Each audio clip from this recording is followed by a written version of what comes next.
Whoa, what are you saying to me? This is the biggest job that I ever lost the absolute most money on. The project supervisor came out and was like, that'll never work.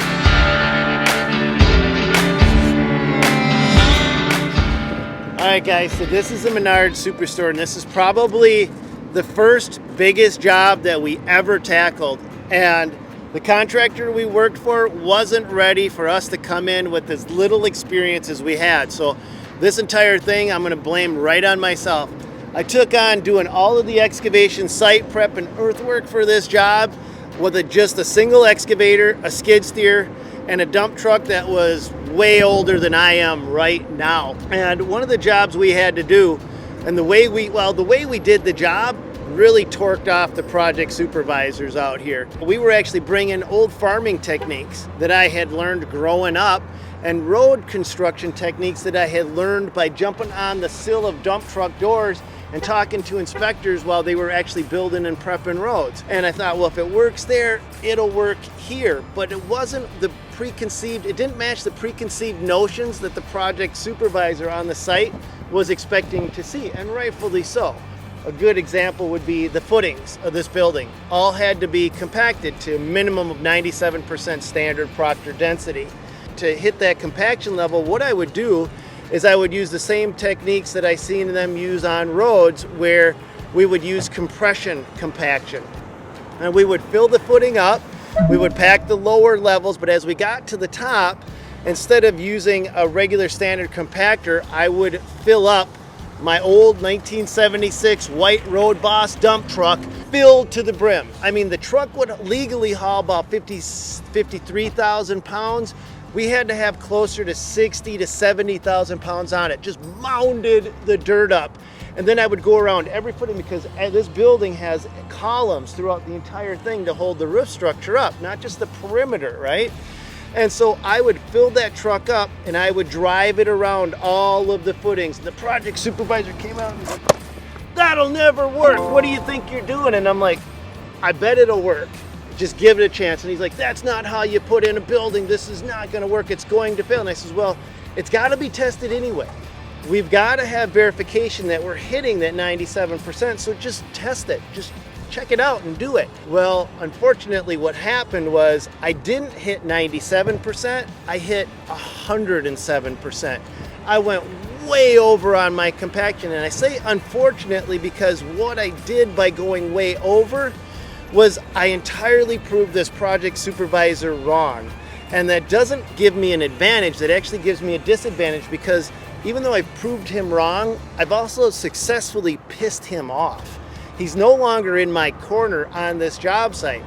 And so this old farm country boy that has next to no equipment is actually accomplishing the job, but not in the ways he's used to working with the bigger companies that have dozers and excavators and compactors, and et cetera, et cetera. And so I would start to see him do little things like he would start to sabotage me in little micro ways, and I would notice it, but I would just keep working. I mean, I was just built to work, plain and simple.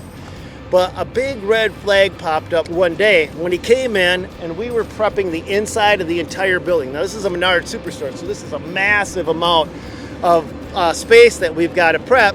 And he looked at me and said, I expect this entire interior pad to be concrete ready by tomorrow morning. We had raw dirt at this point. We weren't even close to having a pad that could support concrete. And I'm like, oh no. So he left. He didn't stick around. I don't know what he was doing or where he went, but I got on the horn to the aggregate pit and I ordered $45,000 worth of aggregate to be shipped in that day. We are talking about end dump after end dump in a continual stream. Now, to keep up with them, at this point I had an excavator and I had a skid loader. I had a New Holland skid loader, New Holland 180, and that's it, and a dump truck. So I rented 2 dozers. I rented 2 Komatsu D41Ps, and I had them outfitted with masts. And mast means I could set my grade lasers up on each mast and could grade. And so my crew was me, my dad, and Tim. And we worked all day long, and we didn't even get close to it. And so as the day was coming and I knew the trucks were going to start to stop, I decided to have them strategically place soil throughout the entire building pad, so that as we would go from one aggregate pile, we could then push the soil to the next aggregate pile. We would never have to touch the sub base with our tracks and worry about contaminating it. But it also meant we weren't even close to being done at that point. So I said to Tim and my dad, can we just work through the whole night? And they both agreed. Tim was running Packer. He wasn't an equipment operator then. He was running a compactor I rented. My dad hopped in the other Komatsu D41P, and I ran the first Komatsu D41P.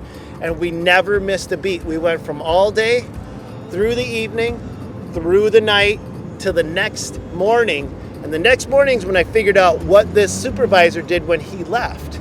He actually went back to the office and he called all of the reps from Menards.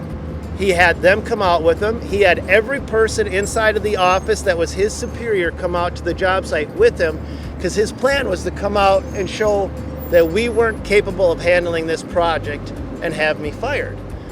I think he was pretty much setting me up for sabotage, which, if you want to get rid of somebody, that's a good way to do it. But when he showed up, he was even more mad than the time before when I did the compression paction and proved him wrong, because now the entire pad is done. We're done. We're wrapped up.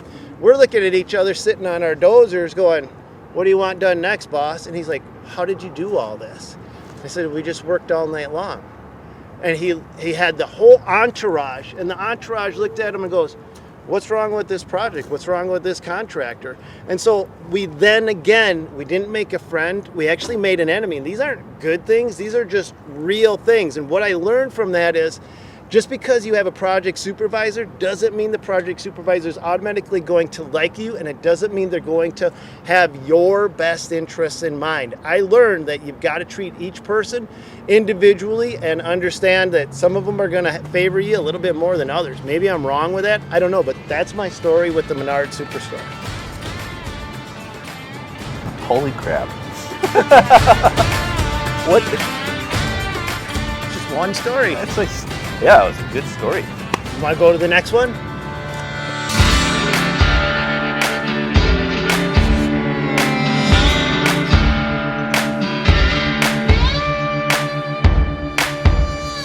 All right, guys, so this is the project that I lost the absolute most money on. And it's somewhere between $90,000 and $100,000, but it could have been a heck of a lot worse, because not only did I not get paid for this retaining wall, the contractor that I installed it for tried to sue me after the wall was complete. And this is going to be the absolute craziest story. I can't even believe I'm telling you this story. And it all stems from one little control point. Up in the middle of the field, there is a spot when this whole stadium was being built that had to stay in place. And what happened was that control point got destroyed intentionally by the contractor that was building the stadium because it was in his way. And what happened was, without that control point, the surveyors came out here and staked the wall, but they didn't stake the wall the right way. They actually staked the top of the wall as the bottom. Basically what that meant was, when I built this retaining wall, everything was off not by feet, but by inches. And when you have a running track that you have to have exactly dead on, you can't be off even by inches. But without the control point being in place, I had no way of verifying it. But the contractor capitalized on my mistake. See, we built this entire thing trusting that the surveyor that the contractor hired did their job the right way, without having the ability to double check the surveyor's work. The wall is built, the wall is off by inches, and who does what on a construction site like this? This is what everybody does. Everybody points at everybody else. The only problem was, I had collected a dime, and now I'm being threatened with a lawsuit and told that I've got to rebuild this entire retaining wall or they're taking me to court. Now, I don't have $100,000 of extra money just sitting around that I can go out and fund rebuilding, tearing this whole thing down and starting over from scratch. And so I decided to fight it. I decided to stand up for myself. By this point, I've been doing projects like this, and I said, I'm gonna go for it. And I figured I didn't have a snowball's chance but I picked up the phone on an off chance and I actually called the project supervisor that ran this whole site development.